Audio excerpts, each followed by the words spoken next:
Hi hello வணக்கம்.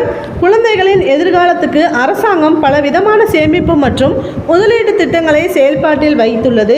குறிப்பாக பெண் குழந்தைகளுக்கு அடிப்படை கல்வி மற்றும் போதாது என்று உயர்கல்வி மற்றும் எதிர்காலத்திற்கு அவர்களுக்கு நிதி ரீதியான பாதுகாப்பு வேண்டும் என்ற காரணத்திற்காக மத்திய அரசு அறிமுகப்படுத்திய திட்டம் சுகன்யா சம்ரித்தி யோஜனா, செல்வ மகள் சேமிப்பும் என்றும் கூறப்படும் இந்த திட்டத்தில் பெண் குழந்தைகள் உள்ள பெற்றோர்கள் அல்லது பெண் குழந்தைகளின் பாதுகாவலர்கள் குறிப்பிட்ட தொகையை முதலீடு செய்து வரலாம்.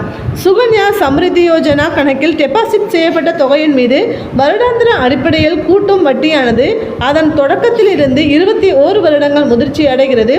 ஒரு நபர் குறைந்தபட்சம் ரூபாய் $250 மற்றும் அதிகபட்சம் 1.5 லட்சம் ரூபாய் வரை வருடாந்திர பங்களிப்பை செய்யலாம். ஒரு குடும்பத்தில் 2 பெண் குழந்தைகளுக்கு 2 கணக்குகள் அனுமதிக்கப்படும். எனினும் இரட்டை பெண் குழந்தைகள் இருந்தால் 3வது SSY கணக்கை திறக்கலாம். பெண் குழந்தையின் பெற்றோர் அல்லது சட்டப்பூர்வ பாதுகாவலர் தங்கள் மகள் 10 வயதை அடையும் வரை அவர் சார்பாக SSY கணக்கை திறக்க தகுதியுடையவர்கள். இதில் பெண் குழந்தைகள் கண்டிப்பாக இந்திய குடியுரிமை பெற்றவராக இருக்க வேண்டும்.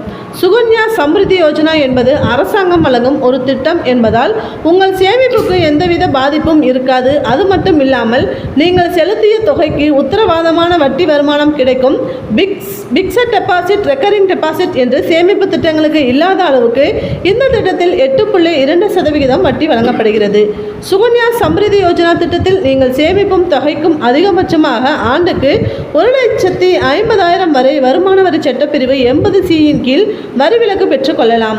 அது மட்டும் இல்லாமல் இதில் நீங்கள் பெறும் வட்டி தொகைக்கு வரி கிடையாது. இந்த திட்டத்தின் தற்போதைய 8.2% வட்டி விகிதத்தை கருத்தில் கொண்டு அடுத்த 15 ஆண்டுகளுக்கு ஒவ்வொரு ஆண்டும் ரூபாய் 1.5 லட்சத்தை ஒரு பெற்றோர் முதலீடு செய்தால் கணக்கு முதிர்ச்சியின் போது ரூபாய் 67 லட்சம் தாண்டி நல்ல ரிட்டர்ன் கிடைக்கும்.